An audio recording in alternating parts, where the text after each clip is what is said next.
पिछली वीडियो थोड़ी सी कट गई थी गाइड, तो अब ये उसका कंटिन्यूएशन है। लास्ट वीडियो में हम पढ़ रहे थे सेल्स के डिफरेंट टाइप्स के बेस्ड ऑन, हमने सेलुलर ऑर्गेनाइजेशन के पढ़ लिया था। अब हम पढ़ और फंक्शंस के बेसिस पे भी पढ़ लिया था। सेलुलर ऑर्गेनिज्म में यूनिसेलुलर और मल्टी सेलुलर ऑर्गेनिजम्स होते हैं गाइस, इसके बारे में पढ़ लिया था। उसके बाद based on function somatic cells और रिप्रोडक्टिव सेल्स होते हैं। सोमेटिक सेल्स के बारे में मैंने बताया था, ये जो है ये बॉडी में क्या कंस्ट्रक्शन में हेल्प करते हैं। जैसे सपोज किसी को लग गई हो तो जो सेल रिपेयर में हेल्प करेंगे उसको बोलेंगे हम सोमेटिक सेल्स, सोमेटिक टिश्यूज़ बोलेंगे उसको एक्चुअली। और रिप्रोडक्टिव सेल्स में हमने पढ़ा था जो रिप्रोडक्शन में पार्ट करते हैं उनको रिप्रोडक्टिव सेल कहते हैं, जैसे स्पर्म और ओवम हो गए। अब हम पढ़ेंगे बेस्ड ऑन न्यूक्लियर स्ट्रक्चर, और we can say that nuclear structure में दो पार्ट में डिवाइड है, यूकैरियोट और प्रोकैरियोटिक सेल्स में गाइस।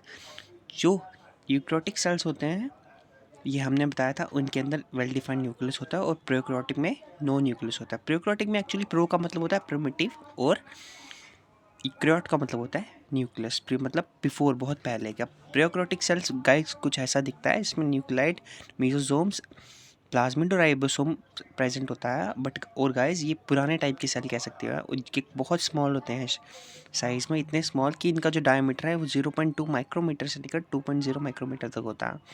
और वेयर इज यूकैरियोटिक सेल्स में गाइस क्या होता है, ये थोड़ा सा बड़ा होता है इसके रिस्पेक्ट में काफ़ी, जिसका साइज 10 से 100 माइक्रोमीटर तक होता है। और इसमें जितने भी सेल ऑर्गेनेलीज होते हैं, जैसे Golgi apparatus, lysosomes, ER, ribosomes, nucleus, chromosomes, ये सब प्रेजेंट होता है, जिसमें ये सब एब्सेंट होता है। और इसमें डिफरेंस के बारे में पता चले तो इसमें कोई भी मेम्ब्रेन बाउंड सेल ऑर्गेनेज प्रेजेंट नहीं होता है, जैसे मैंने अभी आपको बताया। और इसमें एक वेल डिफाइंड न्यूक्लियस होता है पहला तो, और इसमें सारे सेल ऑर्गेनेलीज भी प्रेजेंट होते हैं। और जो प्रोकैरियोटिक सेल्स होते हैं इसमें जो है वैक्यूल्स एब्सेंट होता है जनरली, इसमें जो है वैक्यूलोल प्रेजेंट होता है। ये इनमें डिफरेंस है, और ये न्यूक्लियर स्ट्रक्चर के बेसिस में भी इनकी वो है, डिफाइन है। अब जो प्रोकैरियोट सेल होते हैं उसमें जो ट्रांसक्रिप्शन और ट्रांसलेशन होता है वो साइटोप्लाज्म में ही होती है। गाइस देख सकते हो कि ये जो इसकी पूरी जो बॉडी है ये साइटोप्लाज्म से ही बनी है, इसमें न्यूक्लियस प्रेजेंट ही नहीं है।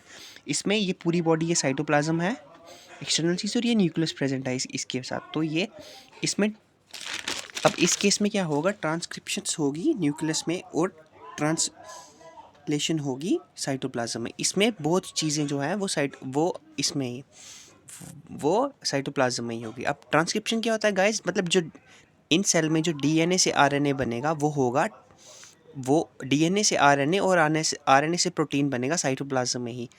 कौन से, प्रोकैरियोटिक सेल में।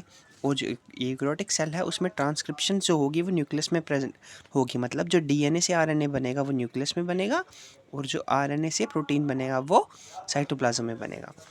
और प्रोकैरियोटिक सेल्स की कुछ एग्जांपल है गाइस, जैसे बैक्टीरिया हो गया जो मोनेरिया किंगडम की मतलब ब्रांच है फर्दर, और यूकैरियोटिक सेल जो है वो एनिमल और प्लांट्स में मिलेंगे हमें।